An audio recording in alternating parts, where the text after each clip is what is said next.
രാഹുൽ ഗാന്ധി പ്രതിപക്ഷ നേതാവാകുക അല്ലെങ്കിൽ രാഷ്ട്രീയം വിടുക.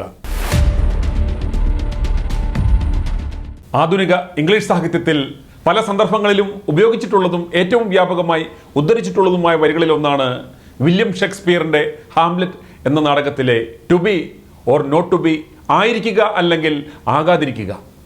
ഈ ചോദ്യം ജീവിതത്തിൽ ഒരു തവണയെങ്കിലും നേരിടേണ്ടി വരാത്തവരായി ആരും തന്നെ ഉണ്ടാവില്ല. എല്ലാ അർത്ഥത്തിലും ഇതൊരു ധർമ്മസങ്കടാവസ്ഥയാണ്. ഒരു പ്രത്യേക സന്ദർഭത്തിൽ ഹാംലെറ്റ് നേരിട്ട ഈ ചോദ്യം മറ്റൊരു തലത്തിൽ പറഞ്ഞാൽ ഇന്നിപ്പോൾ രാഹുൽ ഗാന്ധിയും നേരിടുകയാണ്. ലോക്സഭയിൽ പ്രതിപക്ഷ നേതാവിൻ്റെ പദവി സ്വീകരിക്കണോ വേണ്ടയോ എന്ന ചോദ്യം. 18ാം ലോക്സഭയുടെ ആദ്യ സമ്മേളനം ഇന്നു മുതൽ ആരംഭിച്ചു കഴിഞ്ഞു. നീണ്ടു 10 വർഷത്തെ ഇടവേളയ്ക്ക് ശേഷം ലോക്സഭയിൽ ഒരു പ്രതിപക്ഷ നേതാവ് ഉണ്ടാവുമോ? ആ പദവി രാഹുൽ ഗാന്ധി ഏറ്റെടുക്കുമോ എന്നതാണ് ഏവരും ഉറ്റുനോക്കുന്നത്.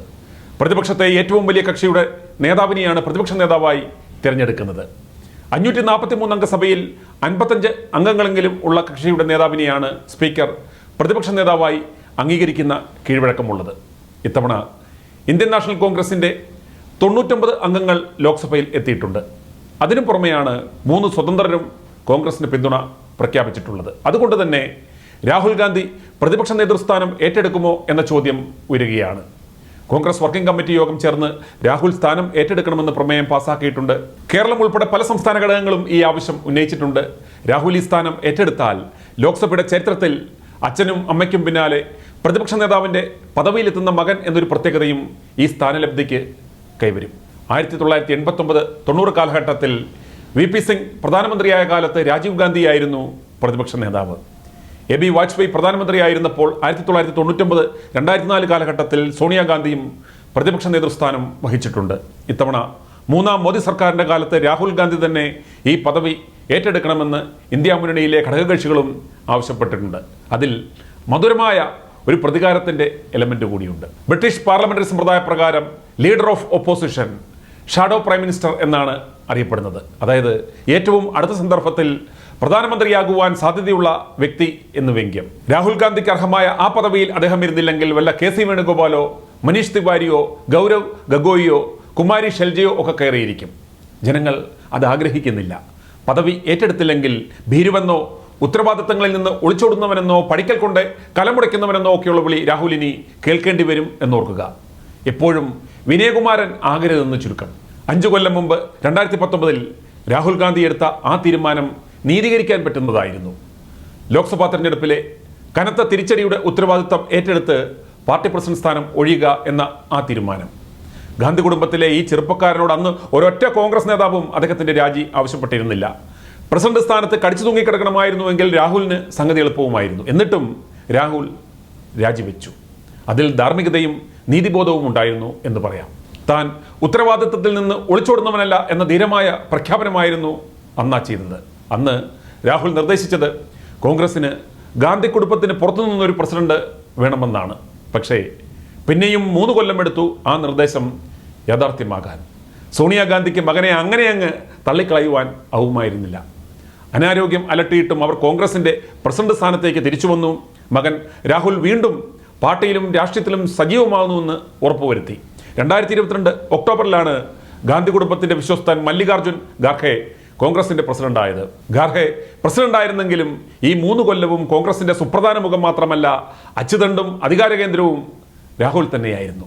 സംഘടനാപരമായി ഒരു പദവിയും ഇല്ലാതിരുന്നിട്ടും കോൺഗ്രസിൻ്റെ അവസാന വാക്കായി രാഹുൽ തുടർന്നു.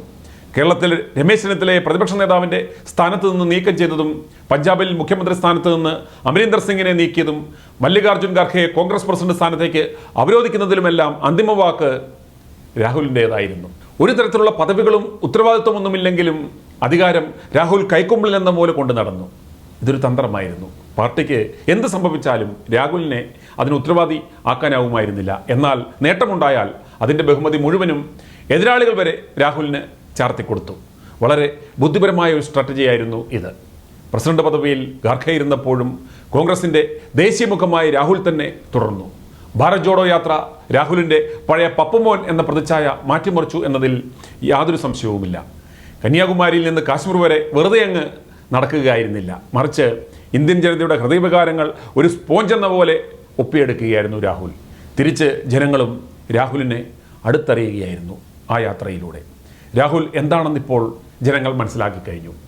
ആ ജനങ്ങളുടെ തിരിച്ചറിവാണ് കോൺഗ്രസിന് ഇക്കഴിഞ്ഞ ലോക്സഭാ തെരഞ്ഞെടുപ്പിൽ ഒരു പുതുജീവൻ നൽകിയതും ഇന്ത്യ മുന്നണി സംഘത്തെയും ജനങ്ങൾ നെഞ്ചോട് ചേർത്ത് പിടിച്ചതും. അതുകൊണ്ട് ഇനിയും അധികം വിനയകുമാരനാകേണ്ട എന്ന് ചുരുക്കം.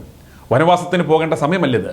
ഖാർഗെയെ പിടിച്ചിരുത്തിയതുപോലെ വല്ല കെ സി വേണുഗോപാലിനെ പോലെയുള്ളവരെ വെച്ച് കളിക്കുവാനുള്ള സമയം ഇതല്ല. ഇനി അത് യേശില്ല. ഈ സന്നിഗ്ധ ഘട്ടത്തിൽ പ്രതിപക്ഷ നേതാവെന്ന ഉത്തരവാദിത്തം ഏറ്റെടുക്കണം എന്നർത്ഥം. ഇക്കഴിഞ്ഞ ലോക്സഭാ തെരഞ്ഞെടുപ്പിൽ കോൺഗ്രസിനും ഇന്ത്യ മുന്നണിക്കും അഖിലേന്ത്യാ തലത്തിൽ ഒരൊറ്റ നേതാവേ ഉണ്ടായിരുന്നുള്ളൂ. മോദിക്ക് ബദൽ രാഹുൽ എന്ന സംഭവക്യം തന്നെയാണ് ആത്യന്തികമായി കോൺഗ്രസിന്റെ നേതൃത്വത്തിലുള്ള സഖ്യം മുന്നോട്ട് വെച്ചത്. ഈ പശ്ചാത്തലത്തിലാണ് ലോക്സഭയിൽ പ്രതിപക്ഷ നേതാവ് രാഹുൽ തന്നെ ആവണം എന്ന മുറവിളി ഉയരുന്നത്. നാട്യങ്ങളില്ലാത്ത വ്യക്തിയാണ് രാഹുൽ. അതുകൊണ്ടാണ് വയനാടാണോ റായ്ബറേലിയാണോ ഉപേക്ഷിക്കുക എന്ന ചോദ്യത്തിന് തനിക്കറിയില്ല എന്ന് രാഹുൽ മറുപടി നൽകിയത്. 5 കൊല്ലം മുമ്പ് അമേഠി കൈവിട്ടപ്പോൾ തന്നെ ചേർത്ത് പിടിച്ച വയനാട് ഉപേക്ഷിക്കുക എന്നത് രാഹുലിനെ സംബന്ധിച്ചിടത്തോളം ഹൃദയഭേദകമായിരുന്നു എന്നതിൽ യാതൊരു സംശയവുമില്ല. എന്നാൽ രാഷ്ട്രീയം ചിലപ്പോൾ ചില കടുത്ത തീരുമാനങ്ങൾ ആവശ്യപ്പെടും. അവിടെ ഹാംലെറ്റുമാർക്കിടമില്ല. ഉറച്ച ഒരു തീരുമാനമാണ് അവിടെ ആവശ്യം. ഗാന്ധി കുടുംബം ഒരേ സമയം കോൺഗ്രസിന് തിരിയും ചുമടുമാണ് എന്നറിയുക. ഈ യാഥാർത്ഥ്യം തിരിച്ചറിഞ്ഞുകൊണ്ട് തന്നെയാണ് രാഹുൽ പ്രവർത്തിക്കേണ്ടുന്നത്. നരേന്ദ്രമോദിയുടെ ഹിന്ദുത്വ പദ്ധതിക്കെതിരെയുള്ള പോരാട്ടത്തിൽ റായ്ബറേലിയുടെ പ്രാധാന്യം രാഹുൽ തിരിച്ചറിയുന്നു എന്നത് കാണാതിരിക്കേണ്ടുന്ന കാര്യമല്ല. സ്വകാര്യ ജീവിതം രാഹുലിന് ഏറെ പ്രിയപ്പെട്ടതുമാണ്.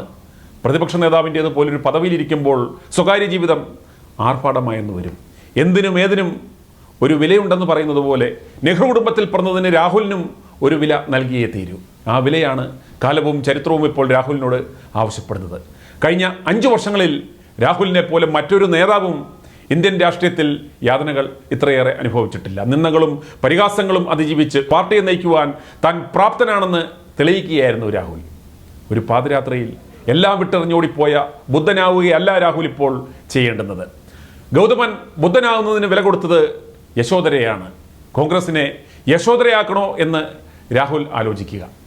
ഈ ഘട്ടത്തിൽ രാഹുലിന് പകരം മറ്റൊരാൾ പ്രതിപക്ഷ നേതാവാകുന്നതുകൊണ്ട് ഗാന്ധി കുടുംബത്തിൻ്റെ നിഴലിൽ നിന്ന് കോൺഗ്രസ് മുക്തമായി എന്ന് നാട്ടുകാർ തെറ്റിദ്ധരിക്കും എന്ന ചിന്ത പോലൊരു അബദ്ധം മറ്റൊന്നുണ്ടാവില്ല.